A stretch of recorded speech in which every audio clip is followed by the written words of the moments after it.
All right. Well, looks like there's some people up. Oh, I hit a little door stop there. Uh, I'm using a little corner of the room to see if this particular wall will not be so bad in causing the camera to have a problem with the changing from dark to light, losing the picture like we were doing the last video. Looks like it might still be doing that, but we'll go ahead and get started here anyway. A couple of developments I wanted to touch on real quick. For those of you who are interested, welcome as you come in. Two things really is all I'm going to touch on. The first is Jamie Dimon, who is the CEO of Chase, addressed, as some of you probably know, addressed the people at Davos and said, hey, basically, we got to look at things differently. It looks like, Biden is just not going to be able to cut it. They're just figuring that out, or of course, he's been their puppet the whole time, somebody to blame all their programs on, all their agendas. But the people around the world, especially, of course, in the European countries and in the United States, are starting to get really upset, and they don't want to go too far too fast. Just like in a military situation, there are times when you let off on the pressure because you don't want the enemy to react in such a way that you'll be at a disadvantage. So I don't look at Jamie Dimon as being, for Trump or for America even. But what I do see is that the elites, for lack of a better term, are concerned that maybe we're going a little too fast. Maybe we ought to back off a little bit. They've been at this for hundreds of years, if not millennia, and they're not in really any big hurry, despite I think what we've seen over the last little while. So I'm looking at this from a military perspective. I think that they're basically backing off just a little bit, and hopefully it'll give us a chance to get better prepared. The problem is that this may cause a lot of people to disengage again, saying, well, everything's going to be okay. So I just want you to be aware that we need to keep our radar on and be watching what's happening. Akin to that is what's going on in Texas. I've been following that fairly closely over the last few days, even though I'm taking care of a patient, basically. Every chance I get, I go look at my X account. And it looks like, Greg Abbott's letter, if any of you haven't read that, you ought to. And he says all the right things.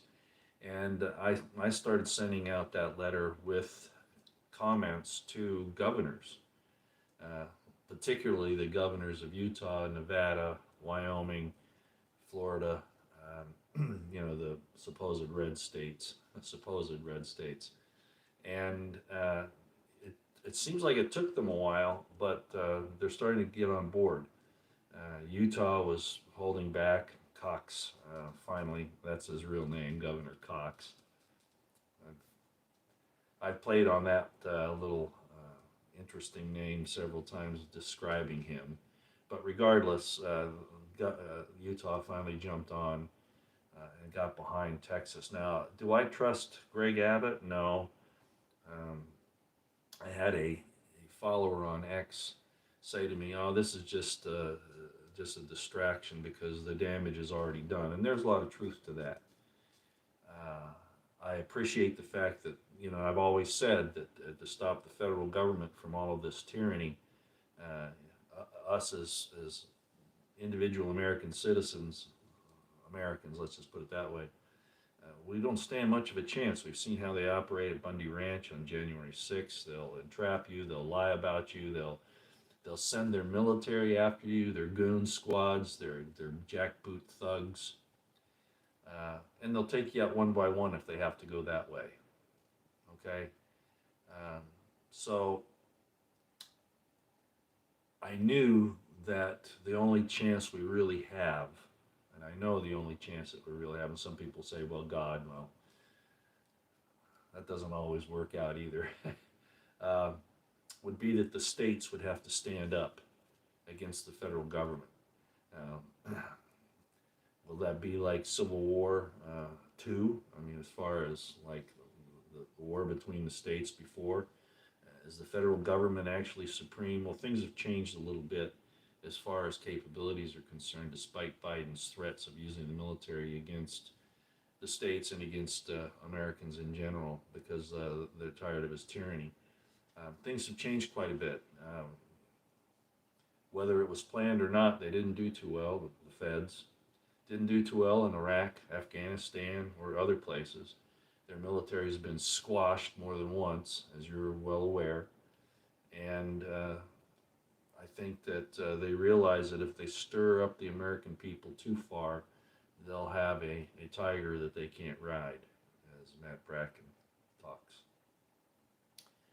However, there's another problem, and this is what I said this morning to that poster and put it up on X, that things have already gone too far. We can't put it all back in the box.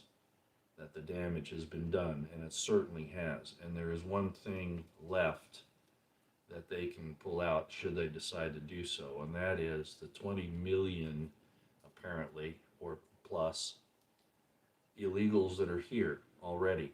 Many of them, as we saw, there was one that was released from prison for terroristic type actions over in the Middle East, and came through our border the other day and said, "You'll know who I am shortly." So these people are here, and they're at the beck and call of who controls them. And my concern is that even if more states join in on this thing with Texas and start flexing their muscles. For instance, Governor Lombardo of Nevada still hasn't joined in. I've sent information to him as to why he hasn't. If you remember, he was the on-site commander at Bundy Ranch. It didn't go real well because the sheriff's office really wasn't doing their job protecting the people that were trying to stand up against the federal government there. And then during the October shootout there at the Harvest Festival in Las Vegas, he basically stood down to the FBI. He looked like a scared little puppy, having that FBI agent behind him, and I'm sure watching him the whole time. And then, although I wasn't there for other situations for his testimonies and things like that in court on various subjects, it was pretty obvious, I guess, to people who were there that he was being very cautious and he didn't feel confident. So the federal government's been coming down hard on him. Now he became governor. He left the sheriff's office, ran for governor, and is now the governor of Nevada. And I hope he has the courage to stand up. He knows what the feds are capable of, and the corruption and the treason, even the crimes that they commit. So he needs to get on board. Again, do I trust Greg Abbott? No. As this person posted on X, this could just be a move to let a little pressure valve release. Okay, it could be that. The question is going to be if the other states that are joining in are going to continue to press Abbott to go forward, and that's really what has to happen. Will it? I don't know. And like I say, there's another difficulty in this whole mix that I see, and that is these 20 million illegals that can be called up by their controllers at any time. And they could start guerrilla actions, terrorist actions, even major military actions at selected areas around the country, which would afford, in my estimation, some benefits to the feds and to the New World Order in creating havoc. So what I sent out this morning to many friends and put on X as well is that keep your situational awareness on high. We don't know, when people get cornered like this, what they're going to do. their plans, I'm sure, looked. I don't think Jamie Dimon, for instance, uh, was all of a sudden having a change of heart. I don't believe that. They play the long game, and so they're gonna stroke you and let you know that, oh, yeah, okay, we're having second thoughts. And the same goes for anybody in the federal government that's in the states for that matter. I don't trust a lot of the governors of the states or the legislatures. We've seen that California, for instance, Oregon, Washington, just an example. Uh, but a widespread,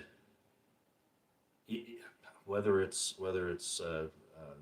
focused or whether it's just random type problems with these attacks coming when they start, if they do, and I think they will, it could provide another excuse to lock down, so to speak, as well. But if the states will stand strong,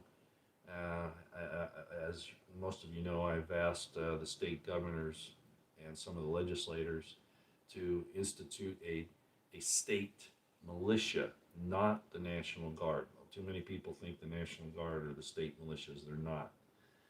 That was an obfuscation early on, and it continues today. Texas has a verified state militia. Lieutenant Colonel retired Alan West is a part of that, and these people can do a lot, not just assist in disasters, but other things if necessary. So we're looking at some real problems, I think, in the future as far as these 20 million whatever illegals being mobilized. And we've worried about that for a long time. We've talked about it for a long time.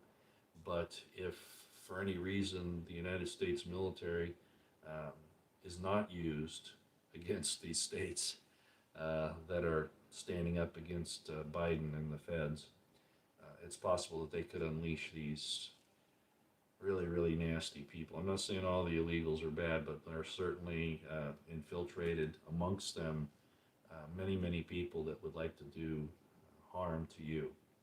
So just keep that in mind. In other words, keep your situational awareness on high, and if you can, and I suggest stay strapped, if you know what I mean. That's all I wanted to say this morning. I'm going to close with just a comment about this book that I talked about the other day, The Origins of Judaism, an archaeological historical reappraisal by Professor Yonatan Adler. I have now finished it, my first reading, and I want to say it's outstanding. If you have any interest in this subject about the origins of Judaism, I think it is something you need to look at. He starts off in the introduction. It's very much an apology. You can see it. You know, he's basically saying he has all this trust in Judaism, and that he's not attacking Judaism, and that he tries to show that he's faithful. Okay, prior to going into the information. Now, what he doesn't do, he's not attacking the Torah or even the Tanakh generally, specifically the Torah, in that he's not saying that it did not exist prior to the Babylonian captivity, or indeed the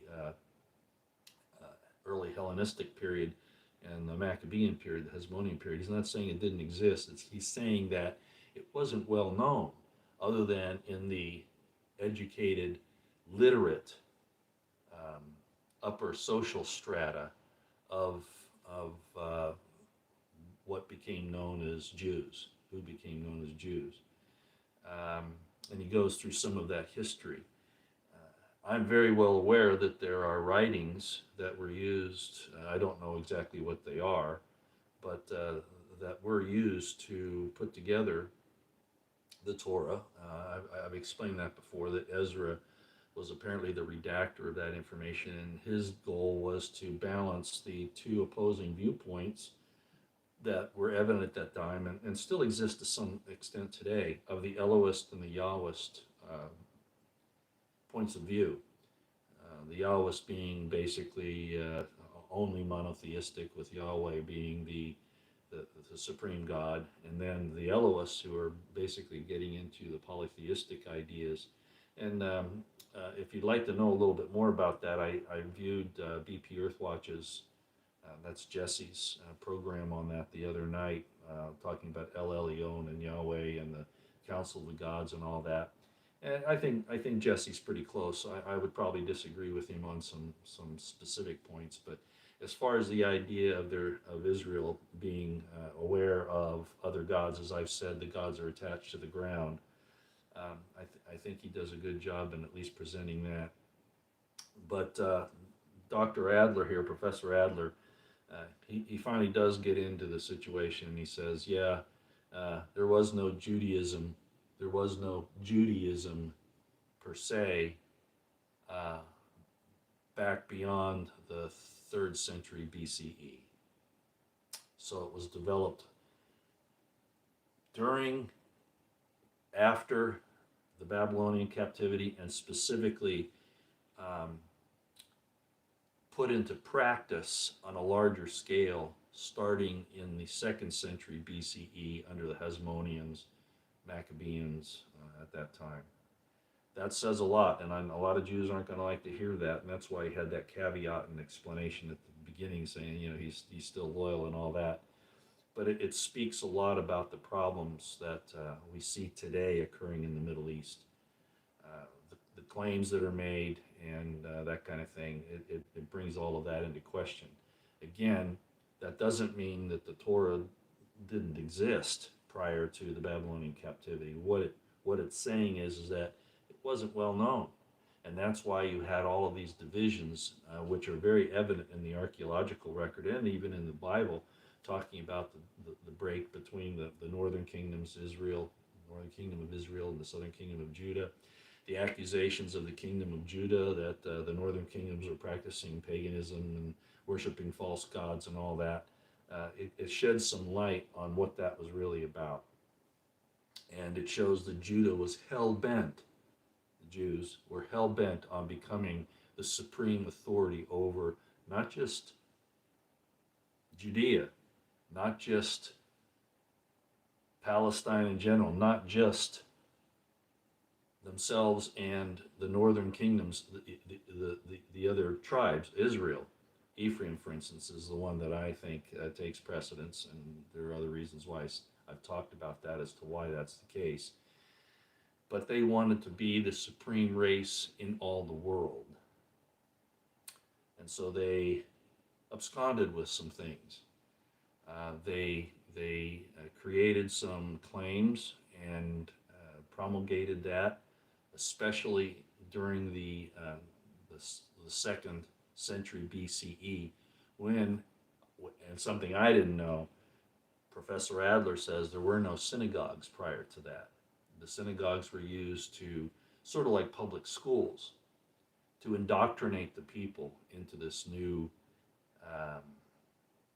racial superiority and the importance of the Torah as it was at that point put together. I'll talk about this more later, but I just wanted to mention that, so those of you who are interested might want to get this book and read it. A lot of people are going to say, well, especially the Jewish people, they're going to say, well, we all know that Israel and the early Judeans, etc., didn't obey God early on, that they were ignoring Torah and all that. That's nothing new. But it is, in the way Dr. Adler explains it. There is something else going on there that did not exist as the Jewish faith says it does. It didn't exist prior to the Babylonian captivity. As I've often talked about, the Israelite religion, the religion of the Hebrews in particular, Israel later, is not what Judaism is. Judaism is quite a bit different, even a corruption, in my estimation, of the earlier Hebrew Israelite religion. That's all I'll say about it today. Interesting stuff.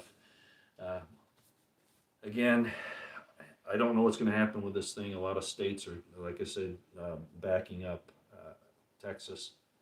I don't know if this is just a, like I said, a pressure release valve because there's so much building up, of course, with the election coming up, and also with people being upset about what's happening. But regardless of what's occurring, I think it's good that the states are standing up and telling the federal government, no, you're not going here, and they should start denying the federal government its actions in a lot of other areas. Of course, the Second Amendment, the First Amendment, that they're trying to attack all these different things. The states are the way. Competent state authority is the way to fight the federal government. Hopefully, it doesn't come down to a shooting war. That wouldn't be cool at all. But they've got those 20 million illegals. I'm not saying they'd all be involved in any kind of military activity or criminal activity, but out of 20 million, 22 million, however there are at this point, you got a lot of them that are here just for that reason. We already know that. Chinese, this guy from the Middle East that says we're going to hear about him soon. I saw an interview at, I guess it was in Phoenix. I think that's where it was, an airport that they've put illegals in to house them. There's a guy there interviewing a Venezuelan military individual who was bragging about his military background. He's in his 20s. So it's there, and it's a problem. Okay, well, hopefully this has been a little bit better background. I don't have a nice desk to sit at, but hopefully everything worked out okay. I can't see the chat this far away. Again, I wanted to make sure the camera was okay, and it looks like it's been conducting itself pretty well. But I might talk to you again later today or sometime in the next few days as we watch this thing in Texas develop. I did talk to what I'm going to call as a Republican insider who said basically what I just said, that they're going to back off this election. They know they've got a problem. They're going to back off. I'm not sure I buy that, but they're going to back off a little bit, and that we're going to have to be aware of what's coming in 2028.